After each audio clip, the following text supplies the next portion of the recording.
This is the Hove Stadium, the home of the shots.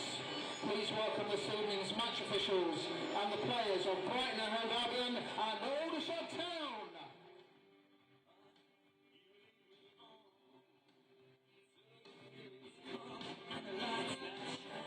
Coverage as Aldershot Town played their first cup tie, I had to mention it, since that glorious day at Wembley, and begin their National League Cup campaign for the second time by renewing acquaintances with Brighton and Hove Albion under 21s. The Shots began their season on Saturday with a narrow 3-2 defeat to Altrincham, but will still have taken a lot of heart and promise from a spirited second half performance. The young Seagulls, in contrast, have been part of the club's pre-season training camp in Spain and don't begin their Premier League 2 campaign until Sunday when they host West Bromwich Albion. Aldershot Town makes 6 changes from the starting 11 from Saturday's trip to Greater Manchester. Pat Nash, Keane Anderson, Kevin Rye, Maxi Mullins and Archie Taylor all come in and are joined by a trialist at centre-back. So in full it's Nash in goal, the back three is Claridge, the trialist and Meerholtz, the wing-backs Archie Taylor and Maxi Mullins. We think in midfield Anderson and Hargreaves will hold, with Kibben Rye and that man Josh Barrett playing behind Tristan Abrahams in attack. For Brighton, Shannon Ruth, a former Aldershot Town Academy goalkeeper coach, now making a big name for himself at the Amex Stadium. He chooses a young starting lineup, drawing heavily from the club's under-18 squad, but still featuring 4 youth internationals, including Australia's youngest ever A-League goalkeeper in Stephen Hall, and that lineup will be in goal Stephen Hall, the fullbacks Tasker at right back and Slater at left back, centre backs Simmons, the captain, and Charlie Penman. In midfield it will be Oriola and Silsby interchangeable on the wings, and in central midfield Josh Robertson and Zane Albarus. Joe Belmont will float as the number 10, with Shane and T leading the line. It'll be Josh Barrett who kicks off for Aldershot Town. It's been over 30 degrees in North East Hampshire here this afternoon, and it's still in the high 20s, so I wouldn't be surprised if we have a scheduled drinks break or two. I'm joined by Aldershot Town commercial manager and all-time club record goal scorer Mark Butler. Good to be back at the Hove Stadium, Mark. It's fantastic to be back, Steve. Thank you for having me tonight. The Hove Stadium looks fantastic. Aldershot are about to kick off, kicking towards the high street. The ground looks fantastic. Pitch looks brilliant. And I've got to say, the shots look fantastic in red and blue. They do, absolutely. Something is right. Aldershot Town in red and blue, Brighton in their traditional blue and white stripes. The Seagulls looking to build on a bit of a patchy Premier League 2 campaign last season. As I've said, lots of new players being promoted from the under-18s, but still a few headline players who will feature in the first first team squad this season and have featured in Brighton's first team squad as the whole club went to Spain for a pre-season training camp. And the weather this evening, what has Aldershot got that the Costa del Sol hasn't, or the other way around maybe? And well, it's a little bit Costa del Sol at the moment, Steve, with this weather, but not normally, I have to say. No, indeed, no. But yeah, certainly a lovely evening and a healthy crowd. Both teams well represented in the North Stand here this evening.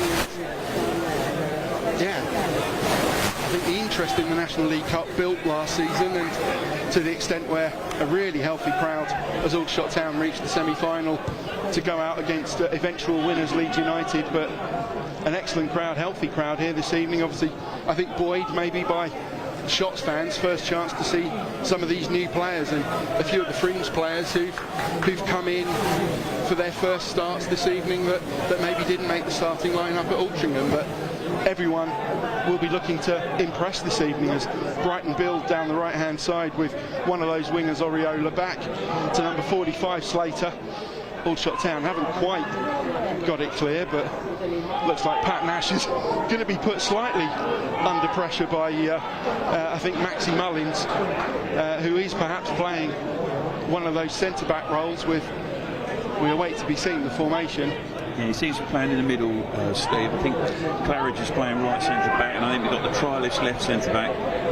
This is what I've made of it so far. Is it Jed Meerholtz? Yeah, left sort of wing-back. Left wing-back, yeah. Taylor right wing-back. Yeah, Meerholtz is a versatile defender, can play in midfield, centre-back, but also has played at left wing-back for the Bristol Academy. The ball comes in, a header, and Pat Nash there at his near post has a couple of goes at it, can't hold it, and it's a corner. There was a free header from the Brighton attacker there, found himself in far too much space for Tommy Widrington's liking, and Nash in the end had to scramble it behind, not entirely confidently, and I think it was Charlie Penman, the centre-back, who had found himself in a little bit too much space. But now Brighton able to whip in a second corner to the near post. It's free there, and it was Penman again. Another corner, and I think it was maybe Jed Meerholtz. He looked like he was free there for a chance, Steve. Tell you what Brighton are also doing is good pressure from Brighton, but they are leaving. Look at that, Steve. They're leaving 2-on-2. Yeah. If we did get a break, there is an opportunity, but at the moment it is all Brighton. Yeah, and the ability on the counter of Tristan Abrahams could be dangerous, but he at the moment isn't getting a sniff, and at the moment it's number 55, Charlie Penman. He's the key player, but now the Shot's able to build something on the counter. Josh Barrett turning, trying to set Keane Anderson free down the right hand side, but that Brighton defence very quickly shuts the door. And Claridge rather harshly penalised according to the residents of the North Stand here this evening. He's adjudged to have fouled Jacob Slater, the left back, getting forward for Brighton, and yeah, it's been all Brighton in the opening 4 minutes, but we'll have a little bit of a break in play where one of the centre-backs for Brighton, possibly the captain Freddie Simmons, is in need of some treatment in the centre circle. But perhaps a little bit of respite for Aldershot Town. Cameron Hargreaves is coming over, speaking to James Henry. Maxi Mullins is doing the same, and both teams are taking a chance to maybe take on a bit of early fluid in this sweltering heat, and perhaps get a little bit of updated instructions from their management. Tommy Widrington speaking to Kibben Rye. It's been all Brighton so far in the opening 4 minutes. The academy side have made a superb start, Mark. Yeah, they have. They've just got the grips of the game a bit more than Aldershot at the moment. Funnily enough, it was our own mistake at the back that caused the first corner, and that led to about 3 corners on the spin, of which one of them was cleared off the line, as you quite rightly said. So Brighton looking in the ascendancy, but it's only 5 minutes, and Aldershot haven't really been able to get a foothold in the game. I'm sure if they do, they can turn this around a little bit. Yeah, I think Josh Barrett got the ball just behind the Aldershot side of the centre circle and was trying to set Aldershot Town free down the right hand side. If that pass had got through, it could have been much different, but Yeah, at the moment it's been all Brighton, but certainly I'm sure Tommy Widrington will have noticed Brighton taking that chance of leaving 2 against 2, and if Tristan Abrahams and Josh Barrett can build an early partnership, then that could certainly be pay dividends for Aldershot Town, with Abraham's ability to turn and run at defences, his strength and pace and power, as Aldershot Town saw to their cost for Maidenhead United last season. If he can get himself in the game, then certainly that young Brighton defence will know they're up against a player. Yeah, I mean, they're quite brave leaving those players at the back. This and the other just thing there for the listeners is it's the Brighton captain, actually, 54, who's Simmons, who's in a bit of trouble, and he has walked off gingerly. He looks like he's going to be able to continue, but it wasn't an easy time, and he was down for a good 5 minutes. He was. The game's back underway, and Freddie Simmons was one of 2 Brighton players. He played for the England under-17s at the European Championships, the age group European Championships this season. Signed a first professional contract for the Seagulls last month. He's been at Brighton since the under-9 age group category, and has been named in a Premier League matchday squad. One of those players who's got a big future at the Amex Stadium, and fortunately for Shannon Ruth, he is back on and able to take his place back in the heart of the Brighton defence.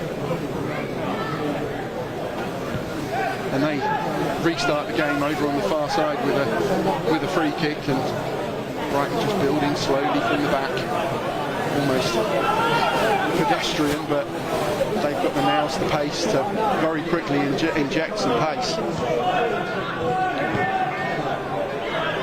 Claridge does really well to step in ahead of Algris, and Taylor is able to send a searching ball down the right hand side, which Abrahams can't quite get on the end of, but certainly a chance for Tristan Abrahams to show what trickery, what pace he's got, and maybe give that Brighton defence a little bit of food for thought. Archie Taylor working typically hard, diligently down the right hand side. I thought he made a really good cameo appearance when he came on up at Altrincham on Saturday. Showed his defensive and attacking qualities, his typical industry up and down that right flank, and really good drop of the shoulder from Jed Meerholz halfway, and he's rather unceremoniously taken down by Josh Robertson. I think Robertson taking one for the team there, knowing exactly what he was doing, stopping Meerholz before he could really build up a head of steam. That was good enterprise from the Bristol City loanee. Lovely bit of skill, actually, just to skip past him, and who knows, it was away. It was a good foul. It felt Brighton. It was a good foul. Absolutely, it definitely was. I think Robertson knew exactly what he was doing there, and now Claridge is able to step over the halfway line. Abraham was a good ball, always perhaps a yard or 2 ahead of Tristan Abrahams, but he found some space there, was able to get ahead of that in between the Brighton defence. That was really good from Claridge, and I said it before kick-off, those of us of a certain age will have seen the name Claridge on an Aldershot Town score sheet and remembered days of yore, 35 years ago maybe. Went on to much bigger and better things, Steve Claridge, but certainly good to see the name James Claridge on an Aldershot. I think Simmons is going to come off there, Steve. He's taken his armband off, and he just hasn't recovered from that early knock. Not quite sure what it was. He's walking off now, but he's definitely got some kind of strain or pull, because he's coming off, and that's that. Yeah, an early enforced change just in the 10th minute, and there's been a couple of minutes of that at least.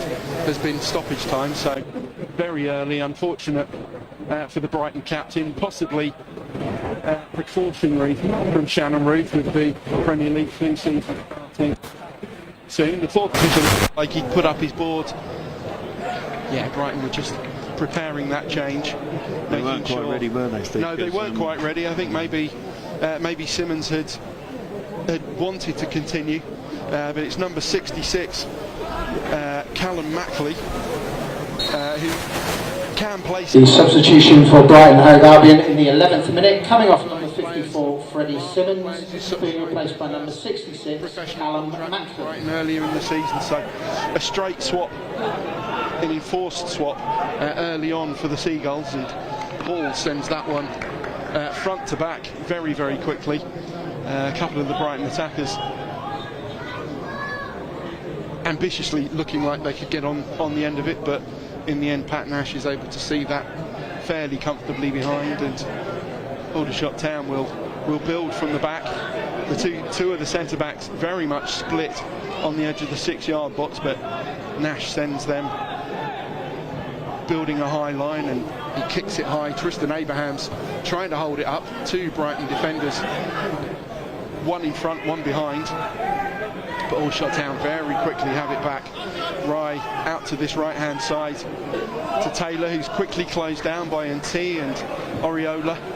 He can't keep it in, but it'll be a quick throw in just shy of the halfway line for Aldershot Town. Rye shows very early and then tries to get it back, but number 68 Shane NT is very quick to close him down. It's a high ball and Maxi Mullins has to judge that really cleverly, and he does under pressure from Joe Belmont, perhaps the star of this Brighton under-21s team, a Wales under-19 international, signed from Liverpool a couple of years ago and scored the Brighton Academy goal of the season, a 25-yard screamer.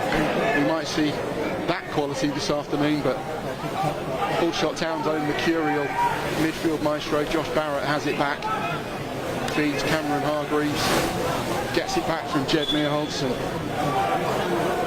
Keane Anderson, making us feel old, both me and Mark. Well, Mark played with Keane's father. I very much watched Keane's father from the East Bank, and it's good to see that Aldershot Town family, the production line, and Keane getting another chance to impress in midfield this evening, Mark. Yeah, it's brilliant to see a local lad come through. I'm delighted for Keane. I really hope he can have a good start to the season and be in and around this squad for the whole season. That would be good.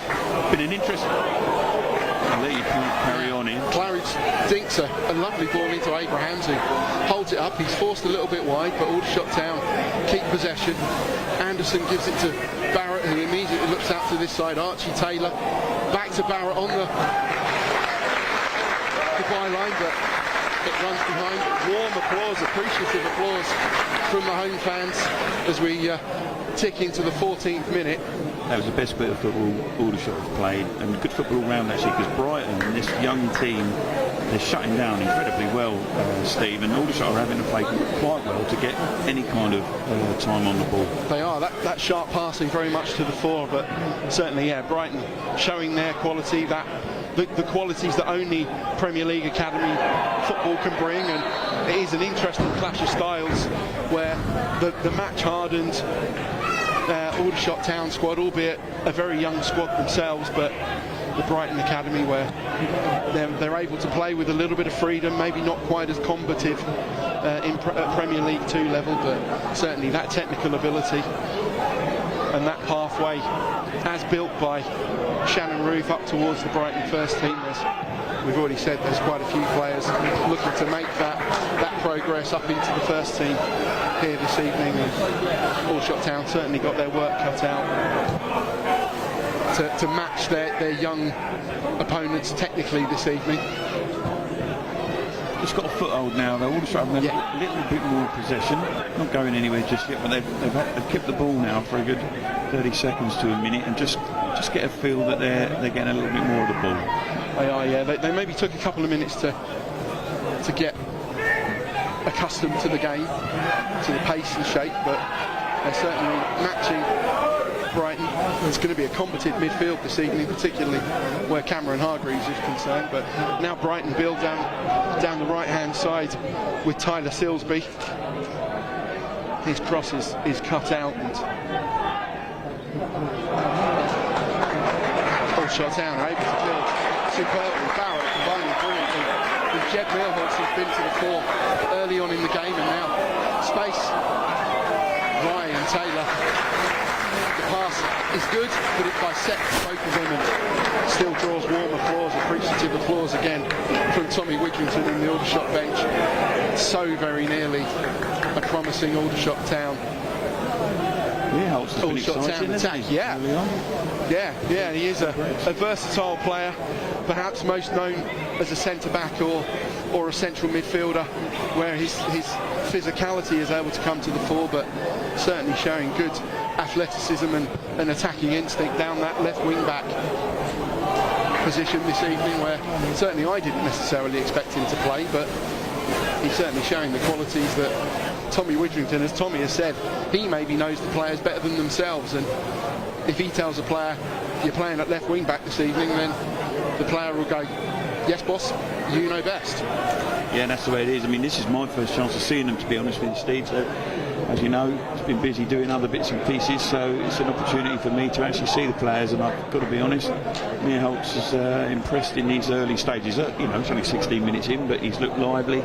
He's beat his man a couple of times, and he's looked like he could cause some problems down the left. Yeah, particularly up against Tyler Silsbury, who's another one of the real headliners in this Brighton team.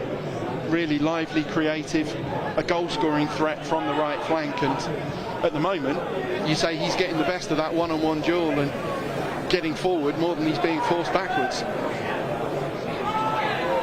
But Zane Albrus threatened to break over halfway, and then the shots win it back. Kevin Rye, good, honest mark, does the universal wave of the hand that suggests he's not quite certain about that decision.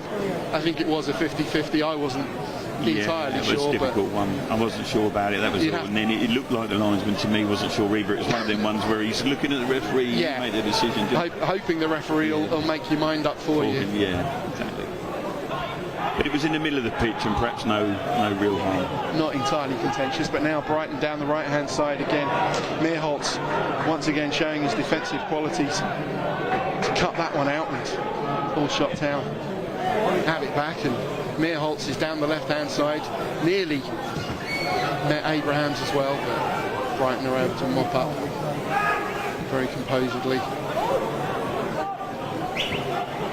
from the back, and it's with Stephen Hall, that Australian under-23 international, the youngest goalkeeper in Australian A-League history, about 15 days short of his 17th birthday, and he won the 2025 under-20 Asian Cup with Australia, another Brighton Academy product with a superb pedigree, and he saved the decisive penalty in that final against Saudi Arabia. So I think we can go to penalties this evening if it's level after 90 minutes, so who knows, he could show that quality for the Seagulls this evening.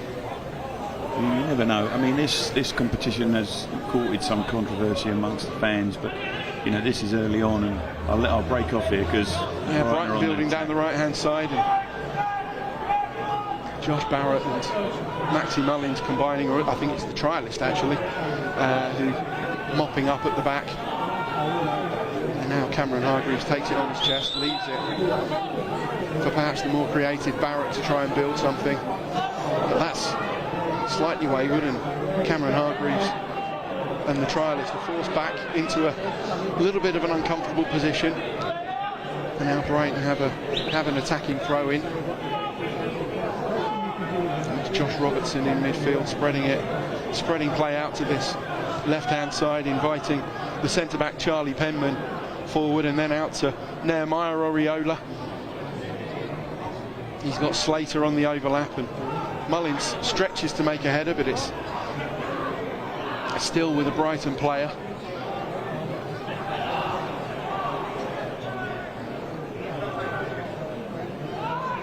Brighton trying to find a way through the massed, compact ranks of this Aldershot Town defence, and they tried to find Slater on the left-hand side, the left back up from the back, in what is probably a rather strangely traditional 4-4-2 formation for the Seagulls this evening. Slater and Oriola combining down this left-hand side, but he couldn't keep the ball in, and Aldershot Town through James Claridge back to Pat Nash, who has to somewhat take evasive action from a rather wayward first touch, but he's managed to find Meerholtz over on the left-hand side, and then he goes back to the trialist on one of the split centre-backs on the left-hand side. Mullins across to Claridge. He's immediately closed down.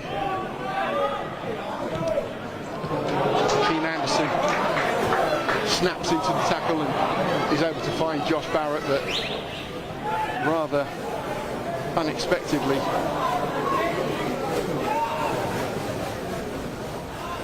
for Josh Barrett, the passes. Yeah, there was something on there, I think. If the pass could have been better, unfortunately Josh, unusually for him, didn't execute that ball very well. Keane Anderson, good pressure, forcing rather too much pressure. He did have a bit of a fistful of Shane and T's shirt, and I think NT was waiting for the referee to give him a bit of a way out of that sticky situation. But good pressure from Keane Anderson.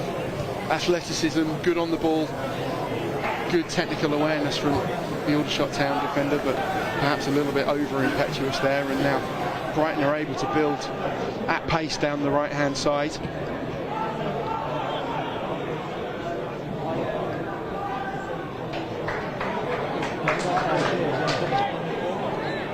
Minutes in, stable, 21 minutes in, quite interesting, still feeling each other out, no real chances except for that early corner chance for Brighton.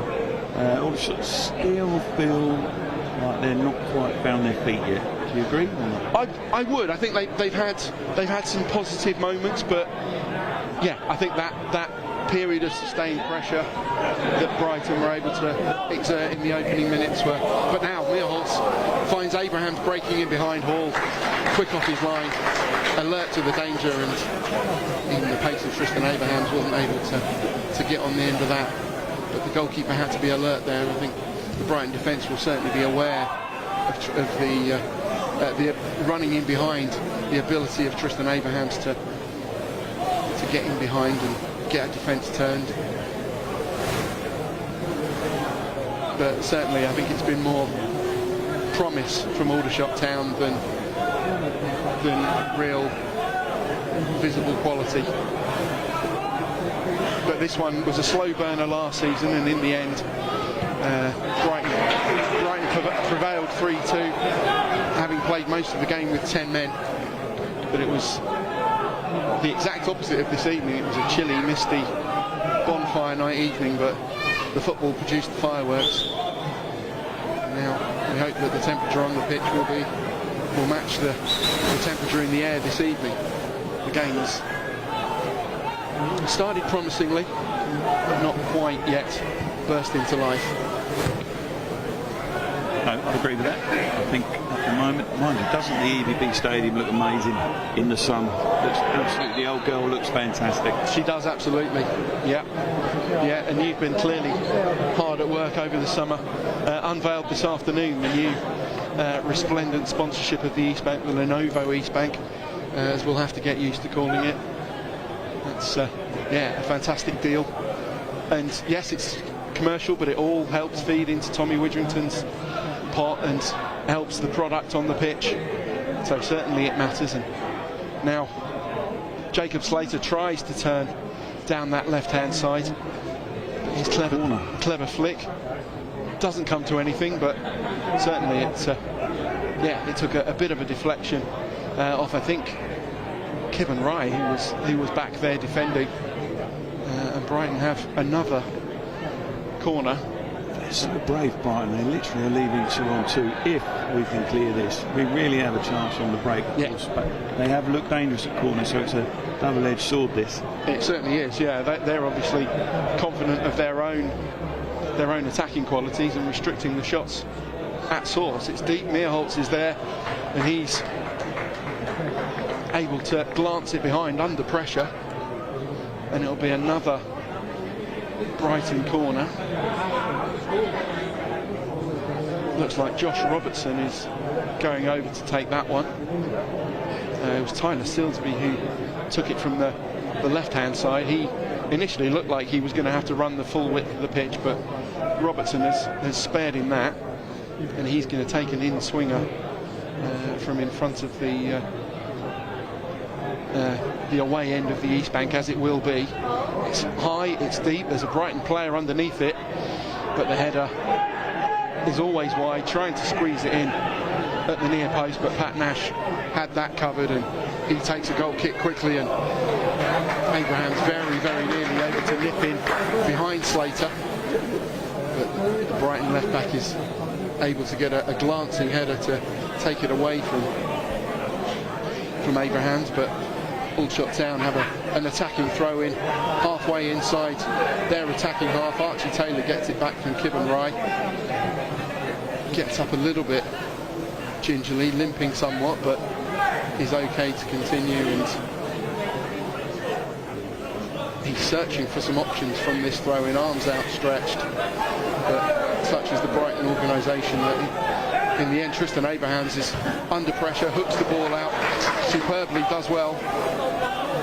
Josh Barrett twisting and turning under pressure from Silsby, and Aldershot Town steadily being forced back. The trialist across the Mullins and then back to That's where Nash. you've got to give Brighton some credit as well. Their shutting down's been tremendous. It looked like we had an attack go, and then suddenly we've had to turn around and go backwards due to their press and their, shutting down. Yeah, and then Mullins tries to give it to Anderson, but in trying to turn through midfield, Anderson is cut out, and now Brighton have a three players there over on the right hand side, and it's Shane and T.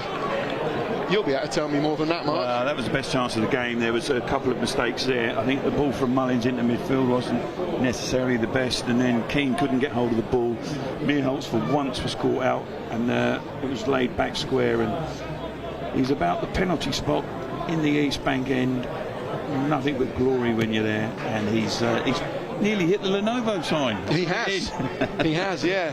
Yeah, Silsbury and Robertson did really well there down the right-hand side. Got an overload against Meerholtz, and the trialist who maybe would have been penalised for a foul anyway. And then T, just behind the penalty spot, does exactly what a striker shouldn't do. Leans back, I think tries to find the top corner, does too much and glazes it into the East Bank. But Brighton has it. Brighton have it all over again, and it's Robertson who's pressured by Cameron Hargreaves, but again Aldershot Town cannot keep possession, and Brighton suddenly on the edge of the penalty area. Silsbury threatens to go one way, and that a bit of a step over, but superb defending, and Aldershot Town win it. Had to be a good tackle, Steve, because it was in the area. Yeah, had to be clean, had to be sure, and he was both. Now Aldershot Town building steadily from the back, but Joe Belmont, the number 10, pressing forward, stopping Aldershot Town building. But a good turn from Meerholtz as they build from the back. He's still going. I was going to say lumbering, that's a little bit unkind to Jed Meerholtz, but he's giving it to Josh Barrett, who's a little bit of a tight spot, but Keane Anderson has shown for him. Whether that was a shot, snapshot, or a ball trying to find Rye at the point just behind the penalty spot. He's not frightened to shoot in Keane. He's not. I think he was lining that up. It's good again, though. It was shut down. I've been really impressed with Brighton's work rate off the ball. Aldershot have really had time on the ball. The person who's got the ball is always being shut down by one or two players, and that's a credit to Brighton. You do wonder, though, as their young lads, will that be able to be sustainable for a 90? And will also come more into it at the end. Obviously, that's just something we can keep an eye on.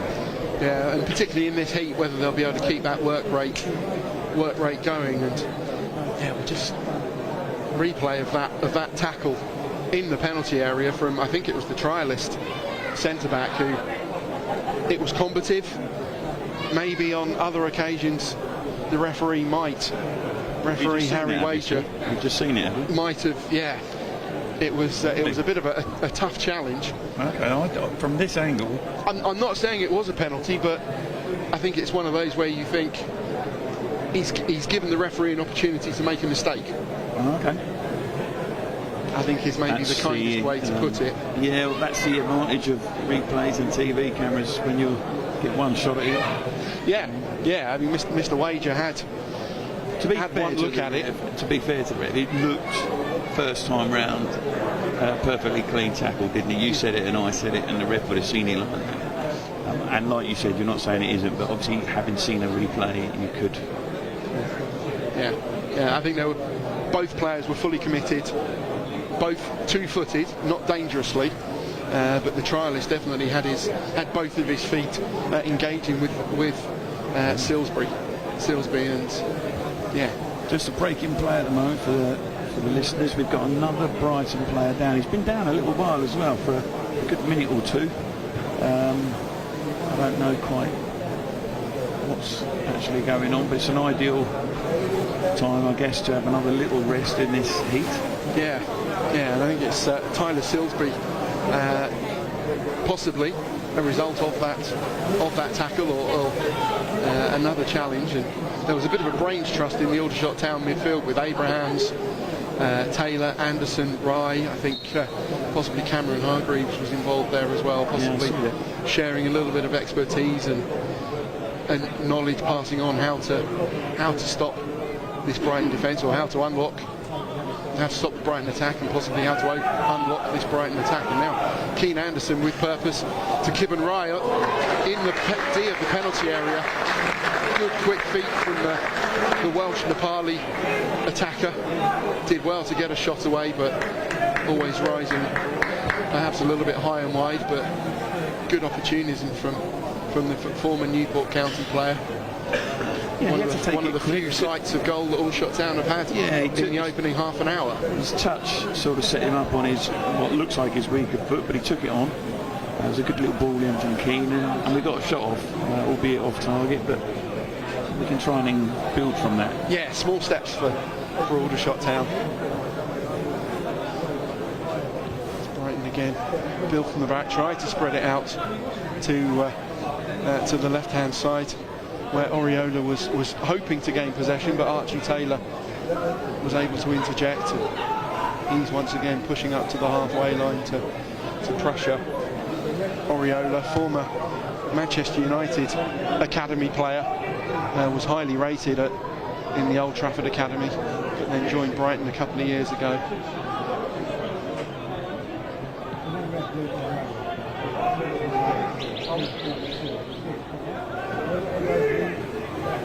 And now the shots, the massed ranks of the Aldershot Town defence, making themselves hard to break down. Brighton having to be patient in the midfield, possibly go back to go forward, and that's certainly something that we've seen from Aldershot Town teams in recent seasons, that attacking patience, and then strike lethally with pace. And Tommy Widrington applauds the organisation, the diligence of the Aldershot Town team, defending from the front and forcing the mistake from the Brighton Academy team, where now they've turned over possession. Yeah, that was reversed. We've been praising Brighton for shutting down, but actually Aldershot took the lead out of their book then, and when Brighton had the ball, we closed them down. They ran out of ideas and turned over possession, like you say. Can Taylor build something down the right-hand side? He picks up the ball, he has a shot, and it cannons into the back of Kibben Rye, who had turned, possibly looking for a rebound if it was coming, and unfortunately the shots in their eagerness to regain possession concede the free kick, but Brighton aren't able to retain possession, and Josh Barrett has it near Holtz on the left-hand side. The shots, Cameron Hargreaves, whose first instinct is always to turn forwards and start another attack, but in the end discretion is the better part of valour, and he has to go back to Pat Nash in the Aldershot Town goal. And Aldershot Town again building from deep, but Taylor, we were pretty much right behind that, Mark Taylor had really wound that one up for a shot. He did. I mean, he did smash into the back of Kibben Rye, and if it hadn't, who knows? He did catch it well, and it was on target, so it would have required a save, but it certainly would, yeah. Our own player shut it down instead of a Brighton player. Yeah, but no, he arrives from Hampton and Richmond Borough, Archie Taylor, with a really good reputation as an attacking fullback, with as many attacking qualities as defensive, and certainly in this 3-4-2-1 system, the wing-backs, certainly there's a lot of onus on the wing-backs to get forwards, and Archie Taylor looks to have fitted in really well. And now Cameron Hargreaves working hard in midfield. He's invited Taylor to come forward again, and he stepped inside, tried to give it to Abrahams, but it was all a bit congested. But now Brighton have turned it over again, and it's Rye who's aware to the loose ball and able to keep Aldershot Town in possession.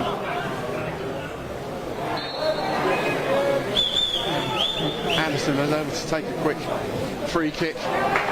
Josh Barrett spreads it out to Archie Taylor. Rye wants it again and gets it. Turns across towards the far post. Meerholz is coming in. The Brighton defender is ahead of him, but only at the expense of an attacking throw. And Rye wants to keep the play going, get the ball back in play quickly. Taylor is able to do that. Back to Claridge. Short to Anderson in midfield, and Belmont commits the foul. Hargreaves tries to take it quickly, but Hargreaves and Anderson getting a little grip on the game. Good spell for Aldershot. Good cross and all from Ryan. There's goals at the far post, Steve. I think we didn't have anyone coming in at the time. I think Meerholz just maybe needed to gamble a little bit more, try and get ahead of his man, anticipate the cross, but certainly he was there, and that's good attacking anticipation from the Bristol City youngster. Maybe not his favoured position.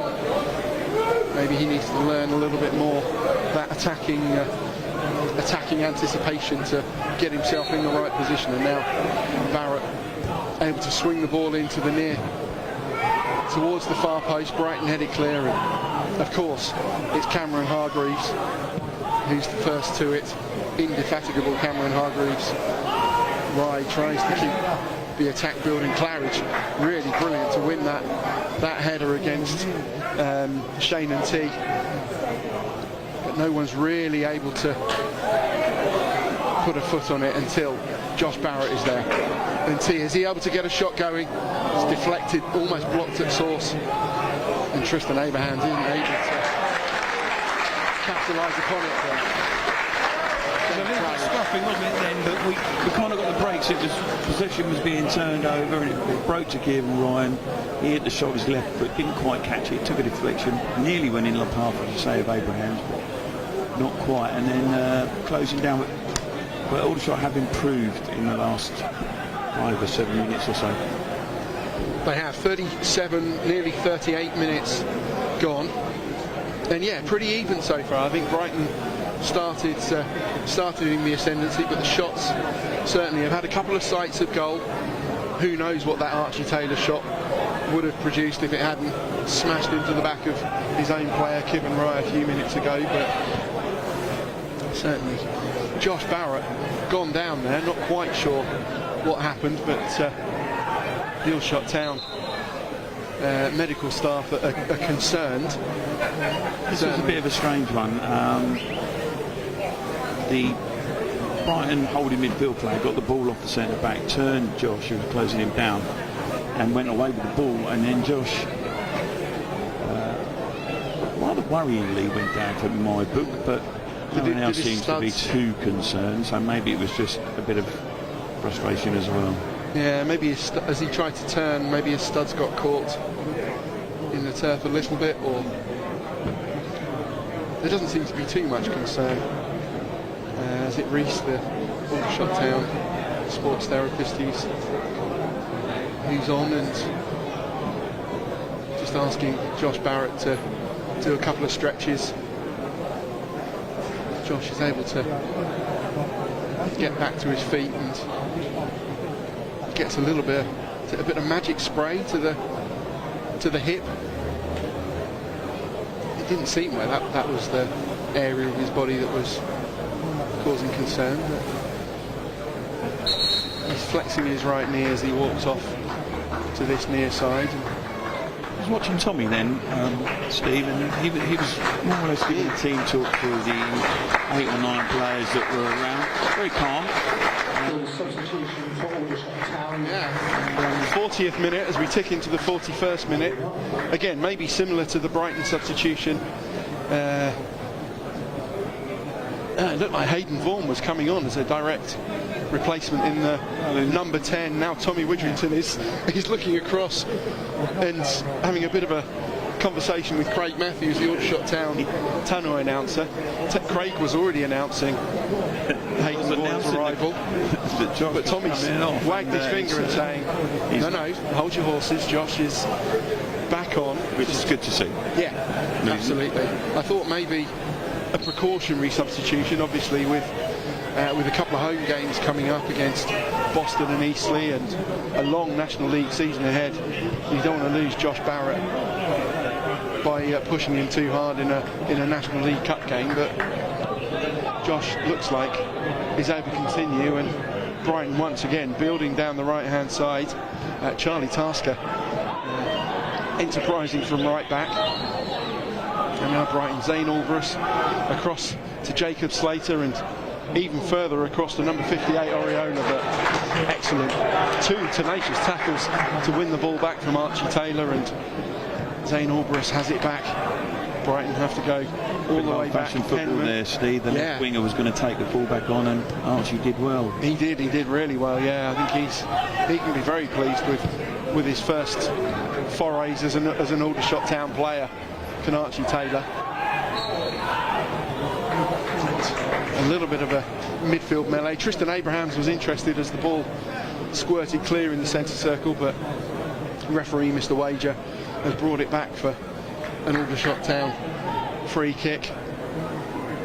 3 minutes of normal time left of the first half, and then what will probably be a not insignificant amount of injury time, and number 45 Slater has got the better of Taylor for that occasion at least. And Aldershot Town are able to, Brighton and Hove Albion are able to build again from the back.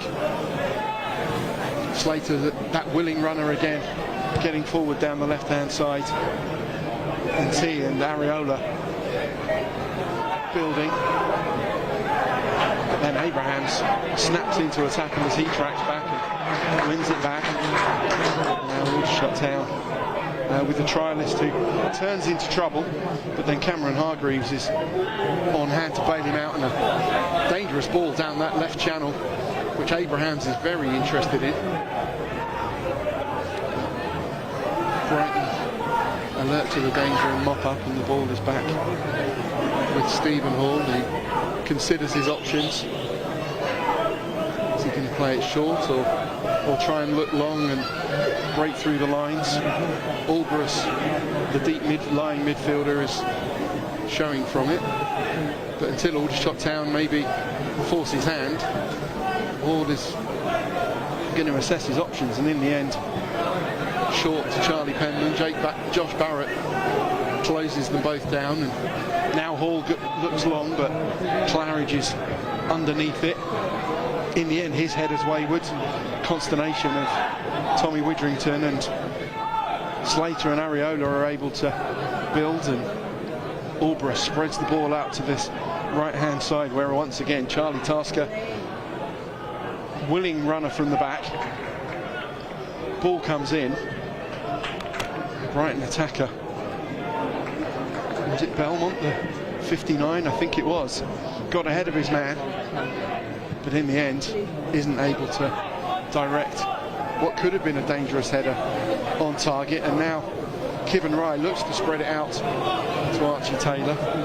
Jacob Slater is there, and once again Brighton building through the thirds. Alvarez, the deep lying midfielder, and it's Charlie Tasker, that willing runner down the right hand side. He's got in behind, deep crosses over everybody, and it's his opposite number on the left flank, Jacob Slater, who crosses it in. And in the end, Aldershot Town's trialist is able to make a under pressure header, and Josh Barrett on the halfway line tries to buy himself half a yard. Has a little bit of an unnecessary grapple with Slater, but the upshot is just a throw into Brighton, and once again they build, looking down the right hand side, as they have done so often in this first half.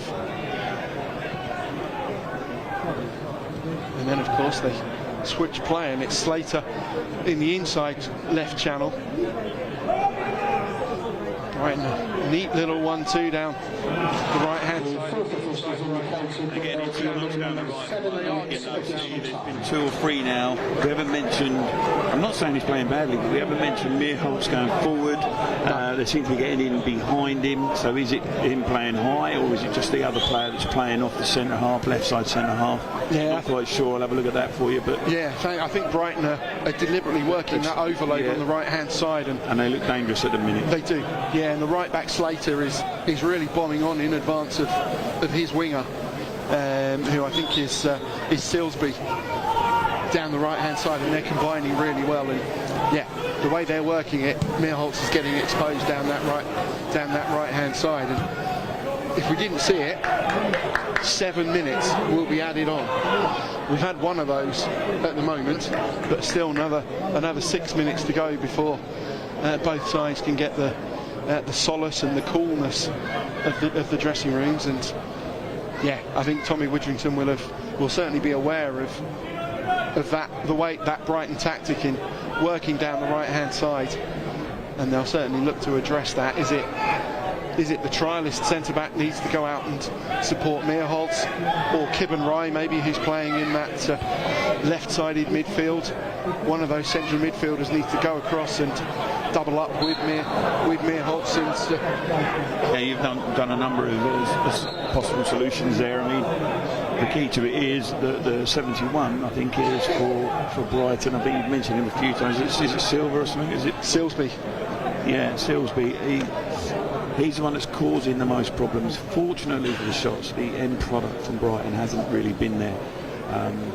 But if it had been, we could have found ourselves a couple of goals down. Yeah, a couple of times it's either Slater in advance of Silsby or the winger himself getting into space almost to the byline down that right hand side for Brighton. But yeah, the delivery hasn't quite matched the approach play, and Pat Nash has, fortunately for Aldershot Town, not been unduly tested, but they're in again, and he's in behind Meerholtz, and now Brighton.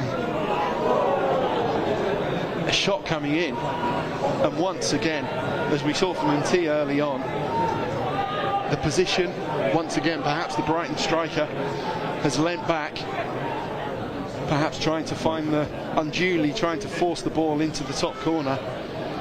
But it went over. He's missed the target. Yeah, he should have hit the target at least. But it was almost a carbon copy of the one that went a long way over. It was down the right hand side, cut back to a player in space in our box, which shouldn't happen. And he had time to pick a spot. Fortunately, the spot he picked for us was in the middle of the East Bank. Yeah, it was Josh Robertson.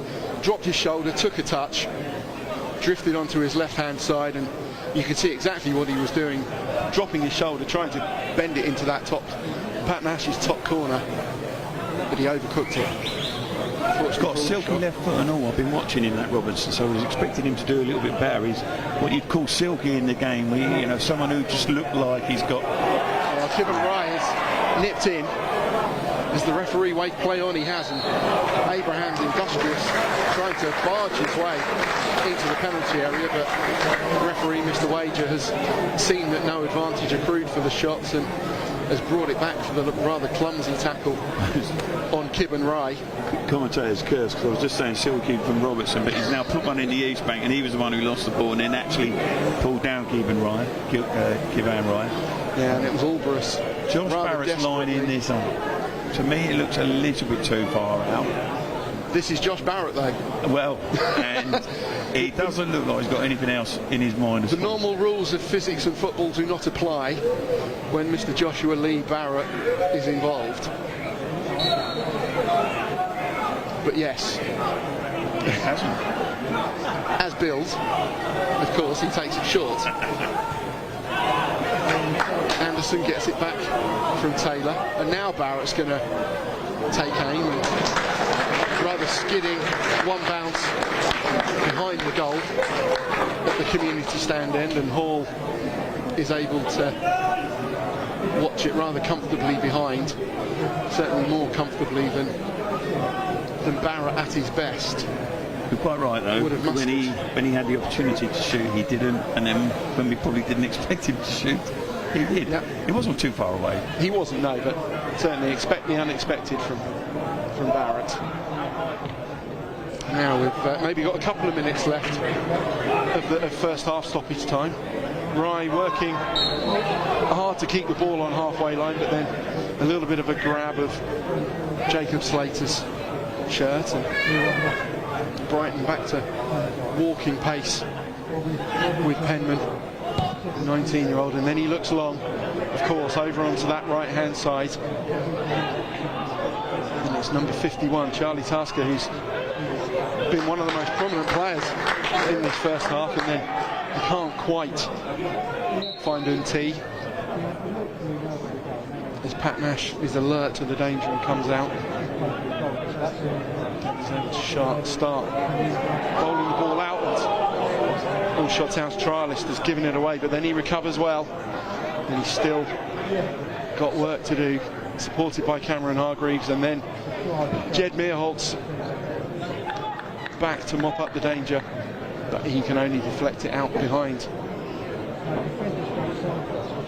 for a corner. And with 40 seconds left of the extended first half, Brighton are ending the half as they began it with a corner kick. Aldershot Town.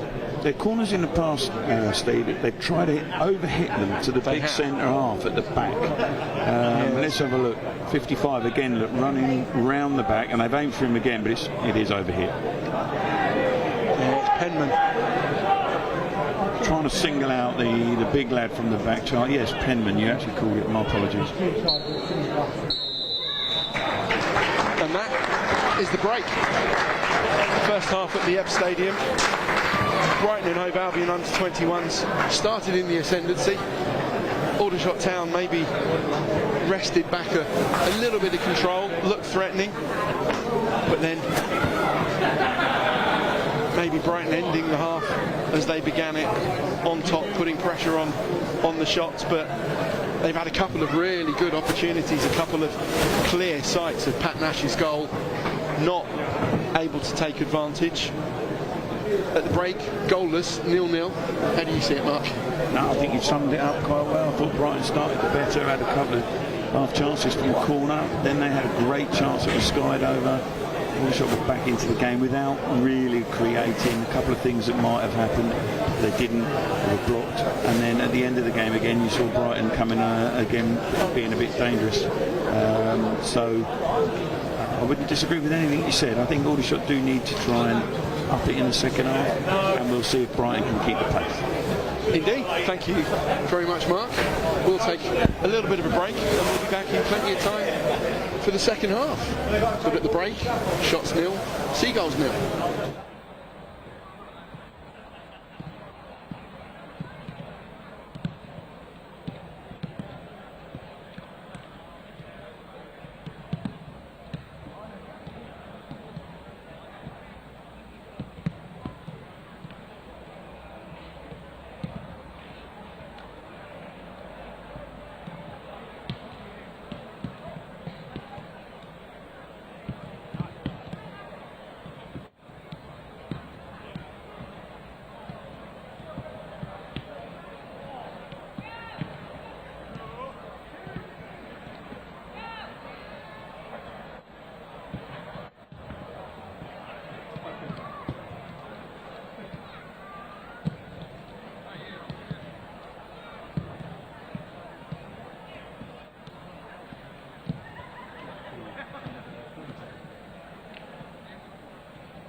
Well, apologies for the lack of music at half-time. It's due to a slight mishap between the stray ball and my laptop in the second minute. Some might consider that a good thing.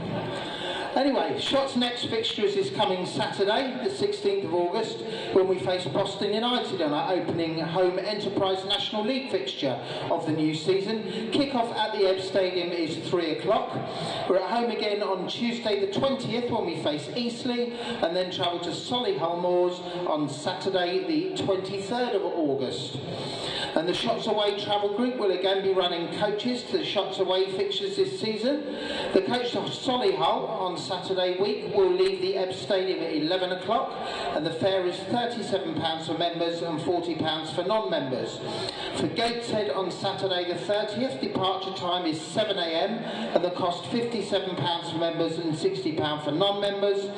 And for Truro on Wednesday 3rd of September, it's a 1 o'clock departure with a fare £52 for members and £55 for non-members. To book a place on any of those trips, please email the Shots Away Travel Group at gmail.com.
And they also some concept Back set for the second half here at the Ebb Stadium. Shots nil, Seagulls nil.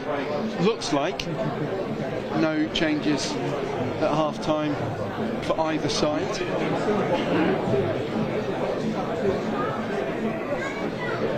Shots will attack an empty East Bank in the second half, but definitely their favoured direction of travel for the second half. Brighton will attack the community stand end, behind which the scoreboard is burning increasingly bright as the light fades and mercifully the heat fades. And now Brighton immediately on the attack at the start of the second half.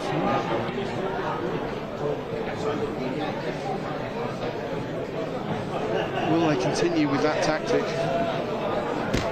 of predominantly attacking down the right hand side and off the ball? Charlie Tasker was making a very direct outside to inside run, trying to get inside the Aldershot Town defence. You've got Silsby down this right hand side, hugging the touchline, trying to pressure Jed Meerholt, keep him back on defensive duties. And here we go, Brighton once again building down the right hand side. Robertson spreads it out to the left hand side.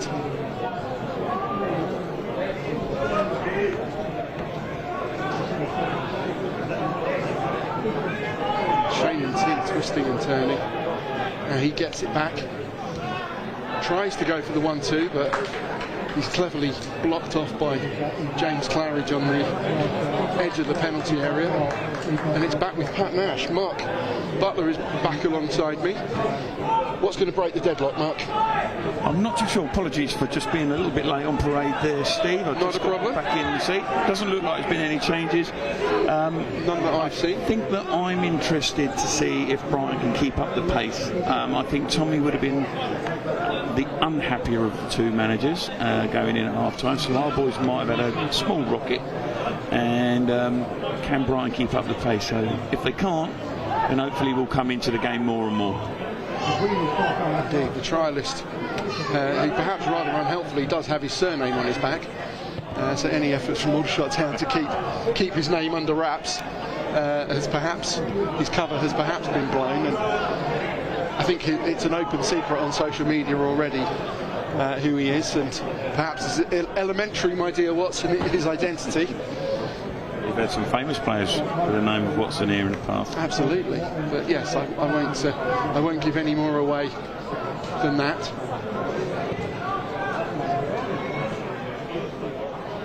And that's on the opposite side of the Shots defence. It's, dare I call that, an agricultural clearance down the line. Brighton will restart play with a throw all the way back to Stephen Hall.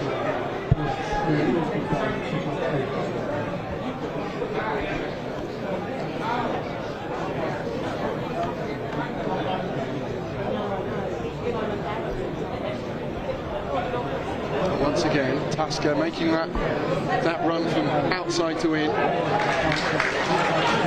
trying to create some space for Silsby with that underlapping run. But Meerholt is alert to the danger and gets a glancing header that takes it out for a throw-in, which that man Tasker will take.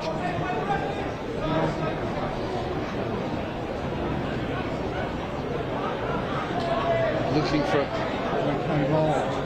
runner, but the Shots defence is well organised. It squirts free to Tasker, who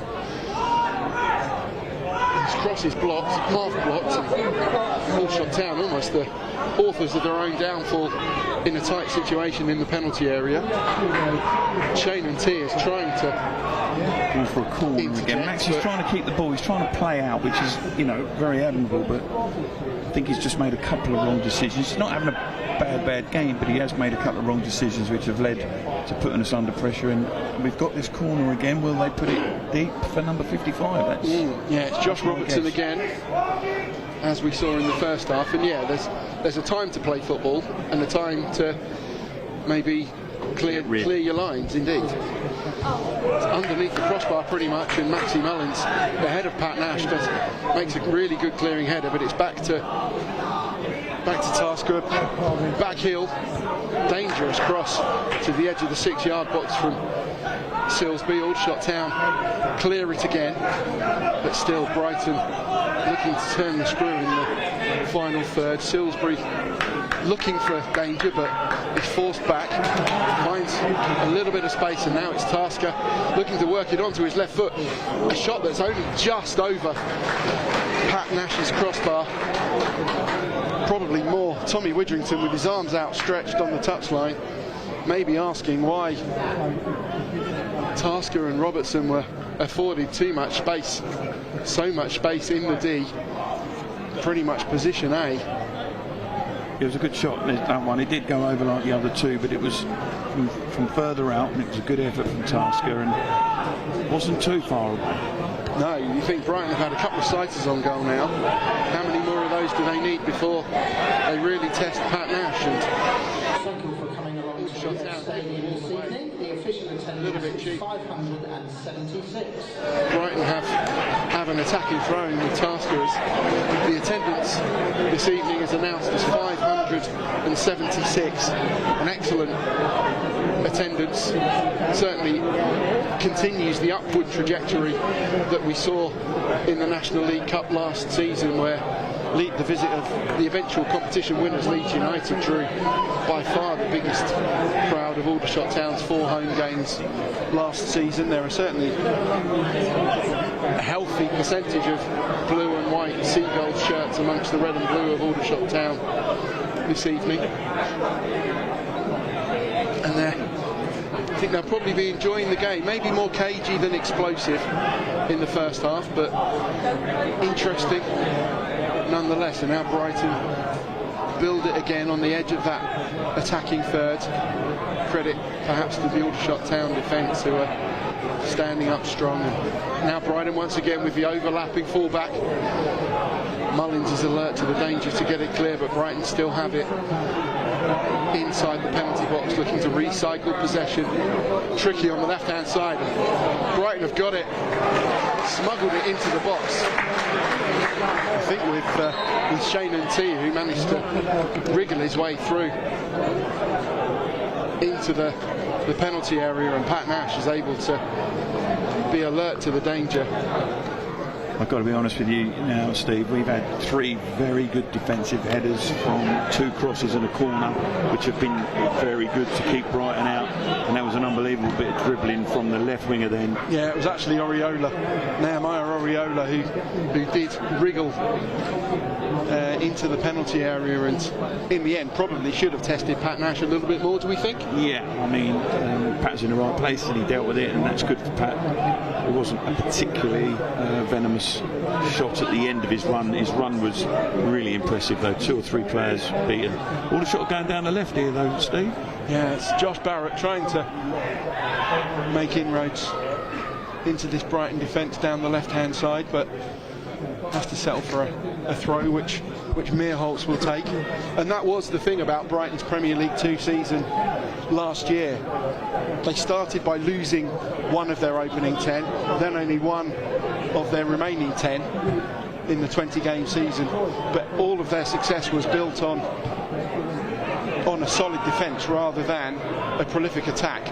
They were the 9th highest scorers in Premier League 2, but I think maybe that stat was skewed slightly by what they would see as a glorious 10-0 victory in the A23 derby against Crystal Palace. Otherwise they did struggle for goals, and maybe we've seen why this evening, where they've got themselves into some really good positions and then not had that clinical finishing touch that might have been more deserving of their approach play. There has been a little bit of good defending from Aldershot, but we're 8 minutes into the second half, and this is probably the first time we've ventured in their half. Yeah, good attempted 1-2 between Barrett and Meerholtz after Hargreaves set Aldershot Town going, but the Brighton defence are able to step in and interject. Good trickery from Tyler Silsby, making a defensive contribution. We've seen him so often in attacking guys already this evening, and Now in that inside left channel, Brighton starting to build another attack dangerously. That's a good interjection from Maxi Mullins, sliding on his own 6-yard line, but once again he did need to cut it out as another cross that came in, but the 55, the lad from the back, was allowed to travel sort of 20-30 yards with the ball there, and you know, again, there's no sign of Brighton letting up yet, Steve, as yet another corner comes in. They did change it and put it under the crossbar last time. Yes. Aim for the big lad or put it under the bar again? Yeah, the usual suspects are there at the far post. Pat Nash has to punch clear under pressure. Cameron Hargreaves can't complete that clearance, and Brighton have it back, and they look to build again on the right hand side, but it was a good punch from Pat. Yeah, it was good under pressure. Yep. And he dealt with it. He's not the tallest of goalkeepers, but he did well commanding his area. He did well to get a good strong punch on it, definitely under a lot of pressure.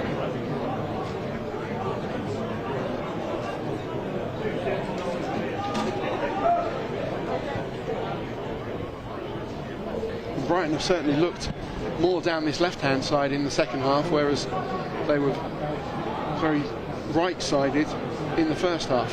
And that's a really good lead.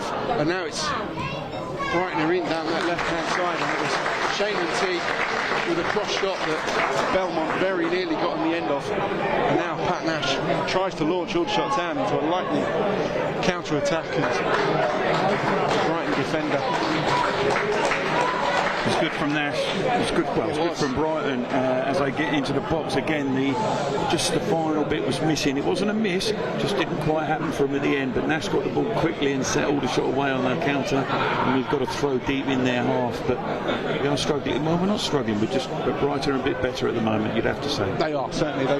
They definitely started in the ascendancy in this second half. 11 minutes gone. The Shots have an attacking throw-in that's only a couple of yards shy of the corner flag. They take it short. Meerholtz showing under pressure, being buffeted from behind, and Brighton are able to effect something of a clearance, but it's only as far as Keane Anderson. James Claridge looks to get Aldershot Town into the penalty area. Brighton clear it. Anderson's touch is not as true as he would want it. Brighton are able to build steadily from the back. Robertson and Penman exchanging passes, and then they spread it out to the left-hand side and immediately look down the flank, but Taylor is alert to the danger. Snuffs it out at source.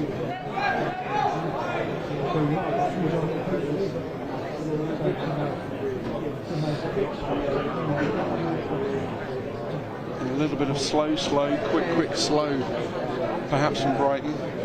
Maybe looking to draw Aldershot Town in and then hit on the counter-attack. And there goes that man Tasker on the inside run. And Pat Nash has got there ahead of Pat Nash. And in the end, the goalkeeper does really well to recover. Tasker was in and seemingly only had to touch it into an empty net as Nash was drawn off his line. That danger, Aldershot Town need to be alert to that run a few times now. The right back. I think what happened to it, we got an injury to Archie Taylor, who was caught in the air. But going back to that chance, I mean, what Nash was doing, he was sweeping well, but he was waiting to see if it was going to come in his area. And of course, the forward was onto it, and there was a little bit of a tussle, and it looked, well, for the life of me, like all he was going to do is tap it in. Yeah, Tasker. You've got to give Nash perhaps a little bit of criticism for the beginning of it, but then you've actually got to give him a bit of praise for actually putting it right and saving it after that, in fairness. But a chance, another big chance. Yeah, I think maybe he should have, and we're seeing a replay of that hefty challenge from Jacob Slater on Archie Taylor. Fortunately, Taylor's back up, getting help from the Aldershot Town physio, and Taylor seems more concerned with making his case to referee Mr. Wager than any personal danger, so that's hopefully a good sign. But certainly I think maybe Pat Nash should have led with his head, headed it clear, rather than waiting for the ball to cross into the penalty area where he could then claim it with his hands. And Slater was inches away from capitalising, but that run from the right back position into the inside right channel, Aldershot Town need to be danger free, because he's made that run a few times and has not been picked up. Now Brighton on the left hand side to the byline, a little bit of pinball, and in the end Nash is with more certainty this time. They're not going to get away with that all the time, and at the moment their little left winger's dancing through us, is going into the box and setting things up, and it's just not quite falling for Brighton. It's falling for Pat Nash, which is great for us. If one does fall for him, I feel there's a goal on the card. Yeah, it's only a matter of time.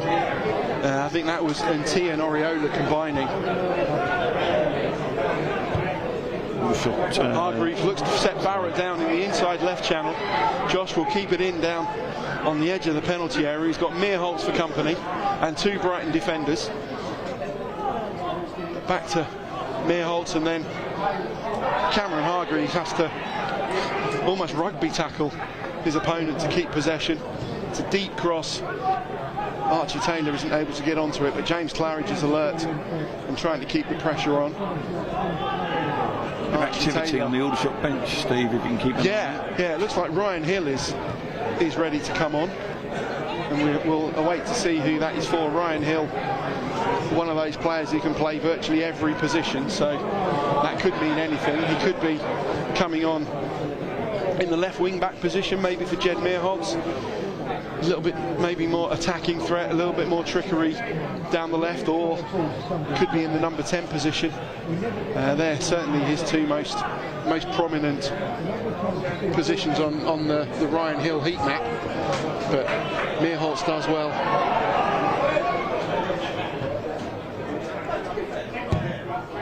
Tasker holding the ball up really well, and now at Brighton Hill on the left hand side they are. Mullins does well, alert to the danger to clear it, and not just off the pitch, over the slab, over the advertising hoardings, and probably over the railway line as well, into Redan Road. And indeed, it's a double substitution for Aldershot Town, a straight, the first one, as we near the end of the 62nd minute. Hadi Gandor replaces Tristan Abraham at the fulcrum of the Aldershot Town attack. And it is attacking move for Aldershot Town. Ryan Hill coming off number 10, Josh Barrett, and number 13, Tristan Abrahams. Josh Barrett replaced by number 19, Ryan Hill, and number 23, Hadi Gandor. Maybe a little bit of a limp, and he'll be replaced by Ryan Hill in that number 10 position, alongside Cameron Hargreaves, and he'll now be supporting Hadi Gandor in attack for Aldershot Town. But it's Brighton who are on the front foot here down the left hand side, as they have done so often at the start of this second half. Oriola and N.T. combining well again. Good touch from the winger. Back to Tasker, perhaps at the point in the basketball vernacular, out to Silsby, who bends in across.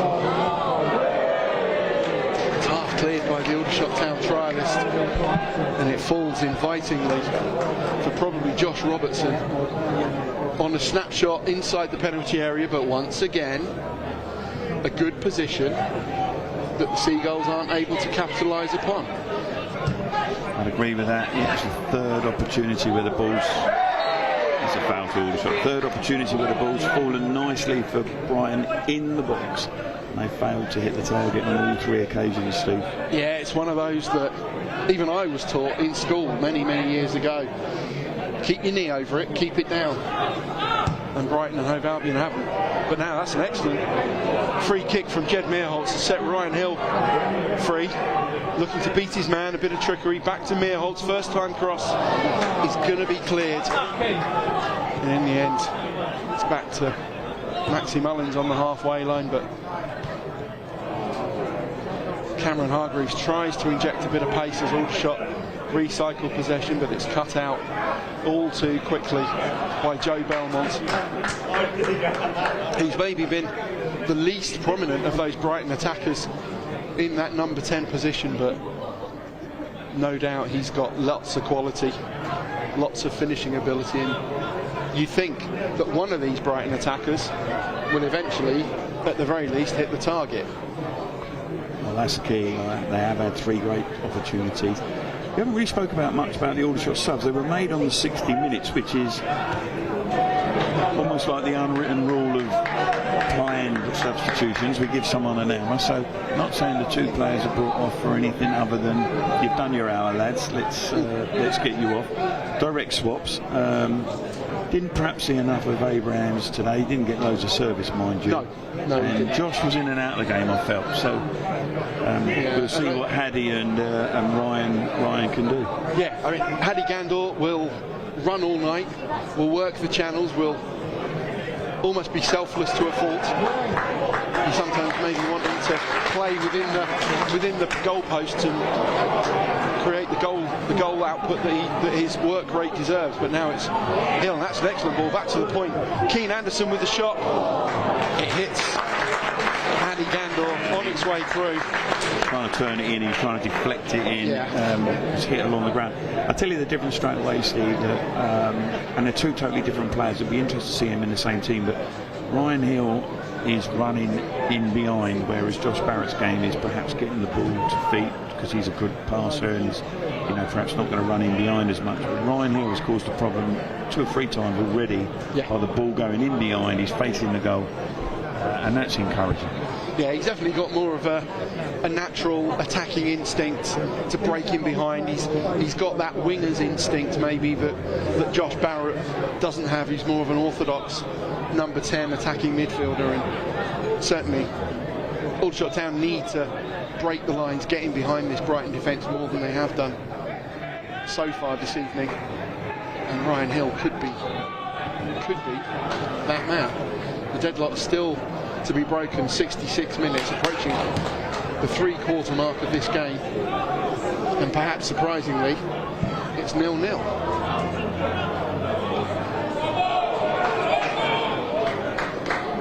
Throwing to Aldershot Town, which I thought the ball last came off the nose of Ryan Hill. Yeah, he done the old ball. I think he got his hand up and appealed for it first. It was it looked like it might appeal first, appeal strongest. Yeah. Who knows what that's going to get you, but yeah. Certainly Penman was there making himself known, but Cameron Hargreaves nips in ahead of Shane and T, but Brighton so very nearly played through. Oriola was very nearly in the clear, but excellent defensive play on halfway. But now Brighton have got it back, and once again more space on that left hand side. Can they make it count? Across to the back post, there's a little bit overhit, there's nobody there, and Silsby will pick it up. Of course he's got Tasker in support. Now the momentum has gone a little bit out of this Brighton attack. Silsby, is he going to try and get to the byline? He has, he's beaten Meerholz. That header is inviting for Brighton. Now it's back on the left hand side. Oriola again cuts inside. A good tackle. Player's going to have to be stopped. There's a Brighton attacker inside Pat Nash's 6-yard box, who is down, looking like perhaps a hamstring injury. He got that injury when he was about to shoot, I think, and the trialist had a great tackle on him, and I think he got a clump while he was doing that. But there was another important toe in, so some good defending from Aldershot in that instance. The player does want a bit of treatment. Could also be a bit of cramp looking at him there. It could be, yeah. He is looking to flex. I'm determined to get Brighton. They're going to tire in, aren't I, Steve? And to be fair, they haven't looked like they're going to tire at all at the moment. Yeah, and it's It looks like it's Josh Robertson. Judging by the fourth official's board, it's Josh Robertson who's about to go off.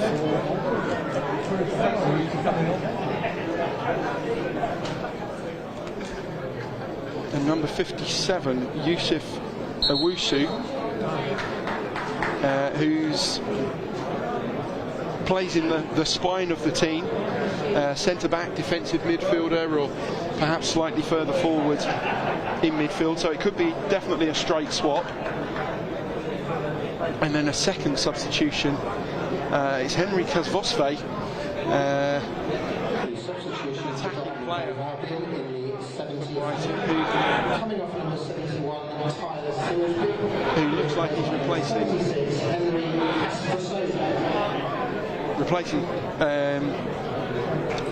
Tyler Silsby, who has been more on this right-hand side. Kazvosve is a winger, certainly, and looks like he is lining up on the right-hand side of the Brighton attack, and indeed number 57 Owusu is taking up his place, replacing Robertson in the heart of the midfield. And the other Brighton and Albion substitution there was coming off number 50, Joshua Robertson, being replaced by number 57.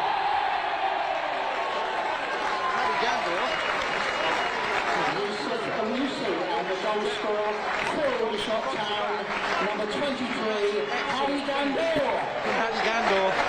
Ball maybe stuck a little bit in no man's land. An excellent ball from the right back position up. Paddy Gandor finds himself in behind, and that's a brilliant deft finish. Hall somewhat stranded in indecision in no man's land, and Gandor kept it down, found the bottom corner, the far corner with a lob. That's an excellent finish from Paddy Gandor. It was a great finish, and it was all happening. Brighton sort of put on two subs, and we were waiting to see how they were lining up, and then Aldershot just seemed to knock this long ball in, and again Hill's done it a couple of times. This time it was Gandor in behind, and his run was excellent. He's through with the keeper to beat, and I've got to say, very, very competent lob. And had he started this season in terms of goals a little bit like he did last year, so we can continue that throughout the season this year. Got a few injuries, of course. It was a very good finish, and out of, well, maybe not out of the blue, just doing a bit of it in injustice, but perhaps slightly against a run of play. The shots have found themselves one up. Yeah, I think so, and I think maybe this will open the game up. It will. Brighton now need to really push for an equaliser, and absolutely, maybe Haddy's goal wasn't quite as good as his opening day goal against Forest Green last season, that delicious lob from a seemingly impossible angle, but nonetheless it was a brilliant composed finish, still had a lot to do. An excellent ball out from the back. I think it would have been Archie Taylor from that right wing back position. Superb ball, and Haddy Gandor was alert to the situation where maybe the Brighton defence wasn't. He stole a march, and in the end had the composure, the technique to loft the ball into the net, and certainly against the run of play, I would say the shots lead as we go into the final quarter. 18 minutes left, and now here's the substitute, Kazvosve on the right hand side. The cross is smuggled away from danger by Aldershot Town, but only at the expense of a corner. Substitutions were strange for Brighton. I thought the two wingers were doing some real damage. I mean, I don't know, tactical whatever, but yeah, maybe Shannon Ruth thought they'd had looked good, but not enough end product. It's fair. Now the corner comes in, it's deep again, but Pat Nash does really well through a crowd. Decisive, confident, strong punch, clears his danger, and then some. Brighton retained possession, but really good positive goalkeeping from Pat Nash, who will be looking to put Marcus Dewhurst under pressure for the number 1 jersey this season at Aldershot Town. He's certainly done himself no harm with his display this evening. And another ball into the box, and another time Aldershot Town are able to repel the danger. And Tasker on the run with a potentially dangerous cross, but Pat Nash confidently. Yeah, 2 bits of good play from Nash, and I'll tell you, as a defender, and I know from speaking to some of my ex-colleagues, there's nothing greater than your keeper coming out and just almost like just taking control of the situation. It gives you a lot of confidence. Yeah, I think whether he stays on his line or comes for it, at least you know what the goalkeeper is going to do. But the cherry on the icing on that cake is a confident goalkeeper who's not afraid to leave his line and will do what it takes to win that ball. And as I said, he's certainly not the tallest, most physically imposing goalkeeper, Pat Nash, but from the way he's dealt with high balls into the box this evening, you certainly wouldn't know it. He's really taking control of the situation. Could be under more pressure here. Brighton, though, forced back, looking to build down the left-hand side, but forced back into midfield, where Penman has stepped out, looking to maybe force the issue and make a contribution, but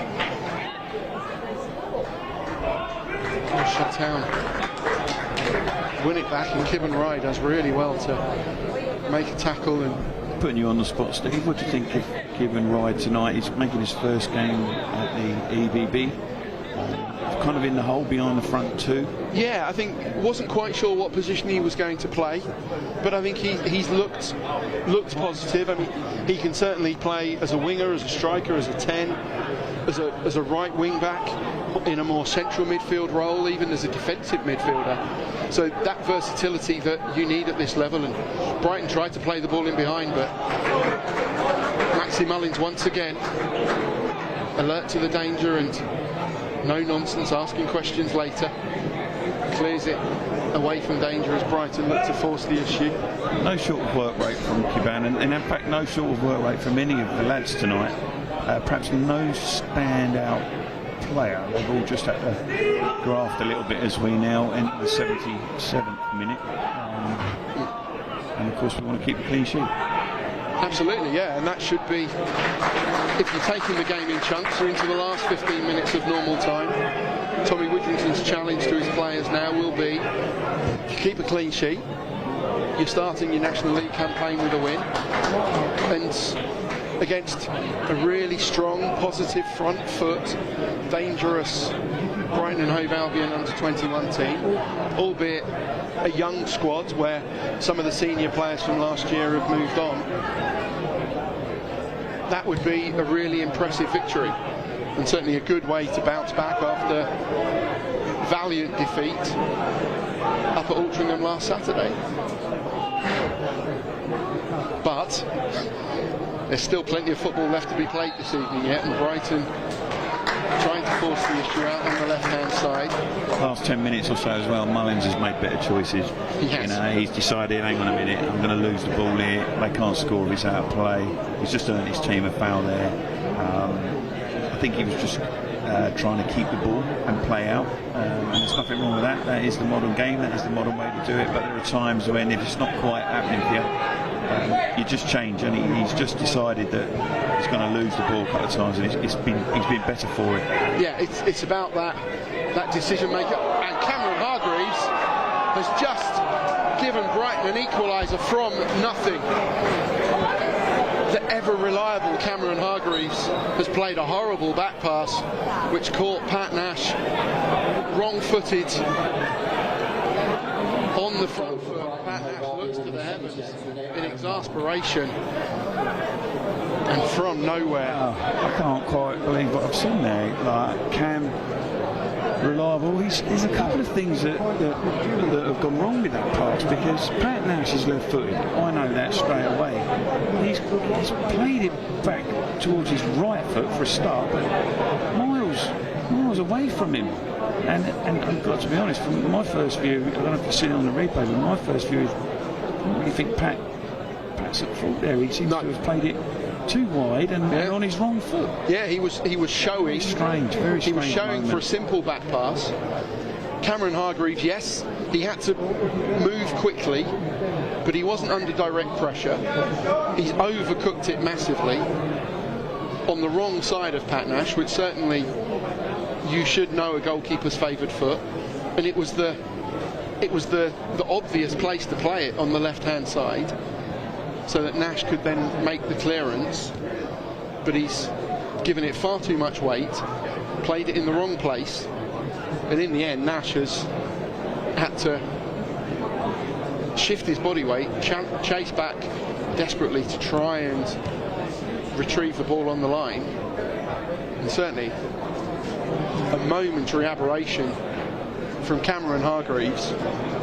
As we said, the reliable Cameron Hargreaves has brought Brighton back into this game through none of their own doing. They've shown plenty of attacking quality and prowess this evening.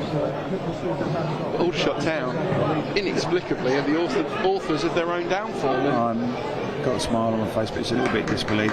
Yeah. Hargreaves has just shown him how to finish inside the box. No, I mean, he was disappointed. He knew straight away as well. Cam's been, he's a great player for us, and he'll be bitterly disappointed. I hate saying anything untoward about any of our players, but he knows he's made a ricket there. Yeah, so reliable. Mr.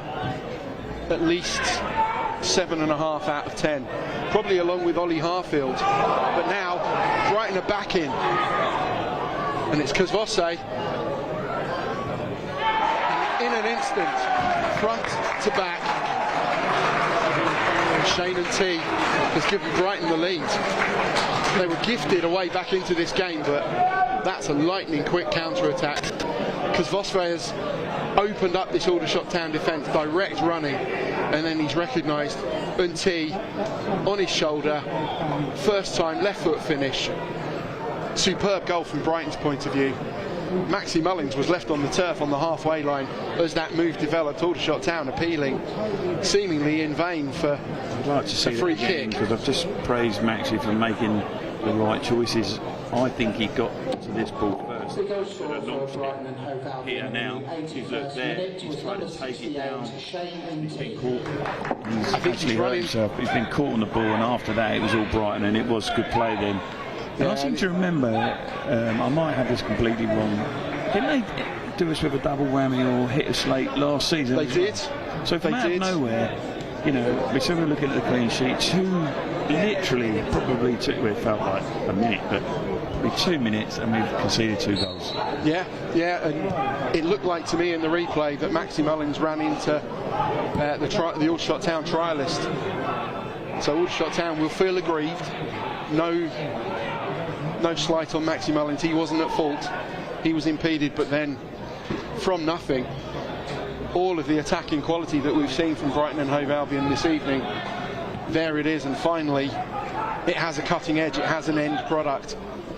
And Kosvose knew that he had T on his shoulder, and in the end it was a confident, composed finish that left Pat Nash exposed.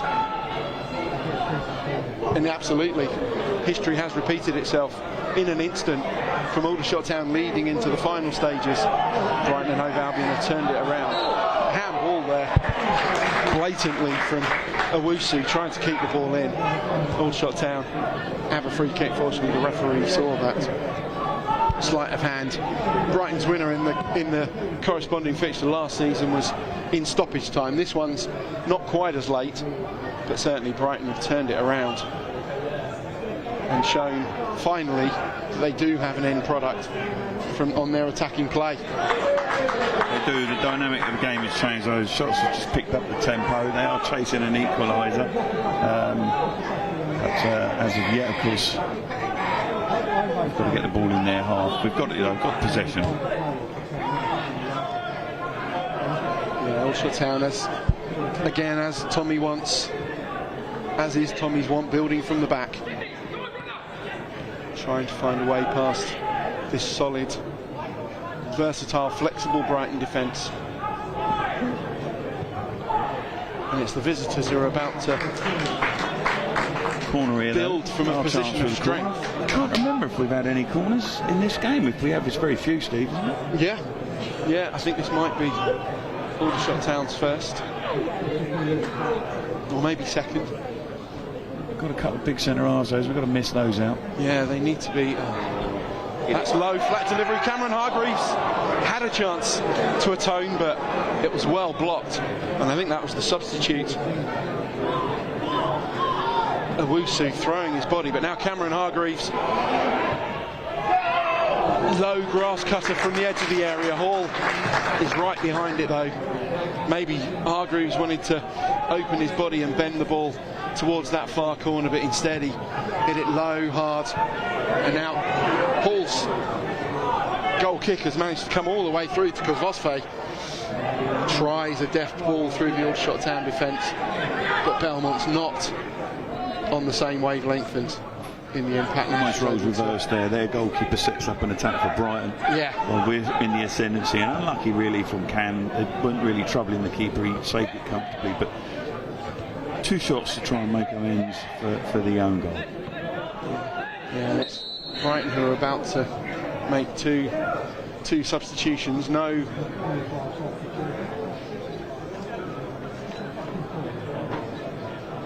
And it's Nehemiah Oriola, the left winger, who is coming off to be replaced by number 44 Sean Keogh, who's a left-sided player but more of a left back by trade.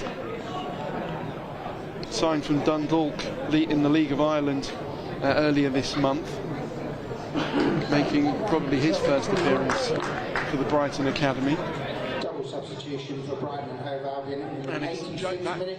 number Coming 10, off Joe number 58, Belmont, Nehemiah Oriola, to be replaced by number 86, Jacob Parsons, and that would probably be a straight swap in number 10, attacking midfield position for Brighton. No movement at the moment on the home bench, but a couple of Aldershot Town's coaching staff, looks like James Henry is plotting something. So maybe we'll see a late swap as we go into the final 5 minutes from the Aldershot Town bench, as they look to once again restore parity. Good play from the Aldershot Town trialist in a tight situation. As Keane Anderson felt the full force of that challenge. Cameron Hargreaves did not like that challenge, and I think he's now picked up a yellow card, and this is threatening to boil over. Ryan Hill is asking questions of Owusu of what that was all about, and as the 2 players move back towards the halfway line, that powder keg is threatening to. Yeah, a few of the Aldershot lads weren't happy with the challenge on Anderson. Felt like he left one on him, and there's a little bit of argy-bargy sorted out now, which is good. Quite nice to see that they're looking out for each other. Fortunately, it didn't get out of hand. No, I think the last thing Aldershot Town wants as we go into the final stages of this game is a numerical disadvantage as well as in the scoreline. Claridge has it on the edge of the final third. Anderson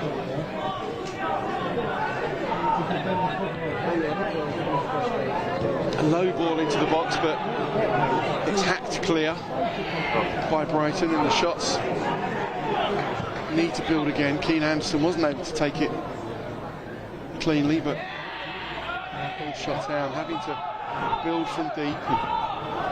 Maxwell Mullins goes all the way back to Pat Nash. Brighton.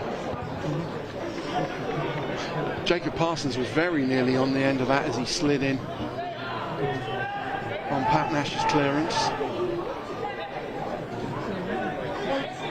Brighton from a tight spot, wrest control, settle into possession on this right hand side, and certainly for not the first time this evening. Charlie Tasker advances over the halfway line, but he thinks better of it and keeps possession. Penman out to the left hand side, then superbly, deftly spreads play. Kozlosfe is holding it up, but Jed Meerholz does well to win it back. Brighton look to build down this right hand side with Parsons, but Maxi Mullins is able to make the clearance. But it's all coming back to Brighton though. Shots not need to build up a head of steam, but neither team really able to retain too much possession. It's got a little bit frantic now. You can tell Aldershot, there's a bit more urgency in their play. They've gone a little bit more direct, trying to get this equaliser as we approach the 90th minute. 75 seconds left in normal time.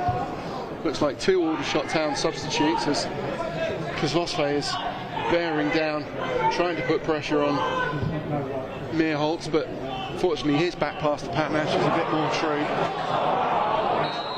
Excellent header there from Archie Taylor, but finds Paddy Gandor in an offside position. And so now Aldershot Town do make that double change. It looks like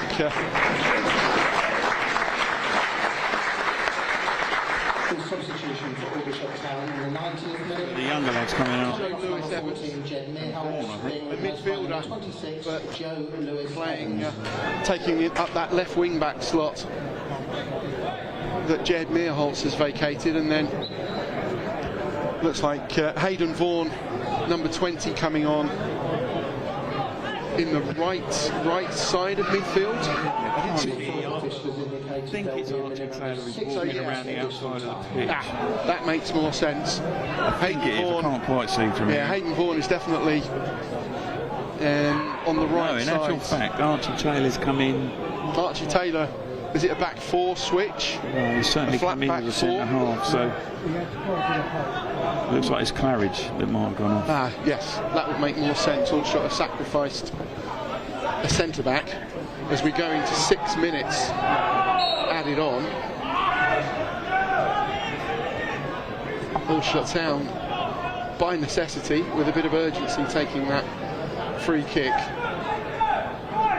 Maxie Mullins urging Pat Nash to get on with it, and he sends the trialist scampering forward over the halfway line. He's then forced to check. Cameron Hargreaves, almost as an auxiliary centre-back, that quarterback in central midfield, with which to launch attacks. And Aldershot Town that's an excellent ball from the trialist, sending Lewis Evans scampering down the left, but he's got a lot to do to win it. He nearly does it, but the Brighton defender is the composed man looking to see that out. And yeah, he did well. He did really well. Good defending. Sadly for us, he just shepherded the ball out. Joe Lewis Evans was snapping at his heels, but couldn't quite get the ball. Yeah, no, he enjoyed a really successful, impressive loan spell at Bagshot Lee last season. Did the Welshman Lewis Evans, and looking to break into the Aldershot Town first team squad. Town a couple of minutes ago was number 32 James Claridge, being replaced by number 20 Hayden Vaughan. Certainly Tommy Widrington is well aware of the adage, if you're good enough you're old enough. Certainly likes to give youth its chance here at the Ebb Stadium. But 4 minutes left of stoppage time, and Aldershot Town are running out of time if they're to claim a point from this opening National League Cup fixture that would send it to a penalty shootout mark. Yeah, that would be quite interesting for the fans to see, to be honest with you. I'm not quite sure we've got it in a lock. I hope I'm wrong. Be interesting to see what Tommy feels about this game, because clearly, and everyone at the club knows that Saturday's far more important. They are useful games these to give squad players a game. You can have a look at, there might be a couple of Brighton lads that we might be able to get hold of. Who knows? We did that last year. Absolutely. But now they're trying to smuggle the ball into the box. Lewis Evans, the calmest man in the Ebb Stadium, takes the ball on his knee and then effects a mighty clearance from inside the 6-yard box. And now it's back with Lewis Evans trying to send Keane Anderson on his way in the inside left channel, but it's overhit, and Hall is able to, with great calmness, pick the ball up. And certainly this isn't Aldershot Town's first full strength first team. 6 changes from the team that played at Altrincham. Some of those some of those starters not even involved on the subs bench this evening. And certainly 3 points against Boston on Saturday would go a long way to putting things right, and certainly seeing those players, certainly the trialist, seeing if he's worth them. Aldershot Town have given the ball away under pressure. Brighton win it high up, and now they look to 2.25 minutes left.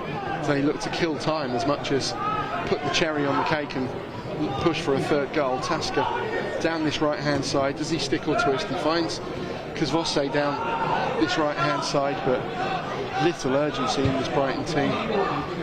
Tasker turns, trying to find his teammate Kazvose.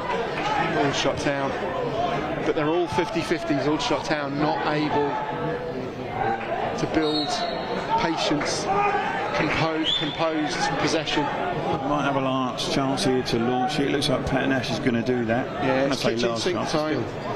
90 seconds left of the 6 minutes have added on, and everybody is in the Brighton and Hove Albion half apart from Pat Nash, who is going to launch it long. Ryan Hill was underneath it, but it's a Brighton head first. And now Keane Anderson inside the penalty area.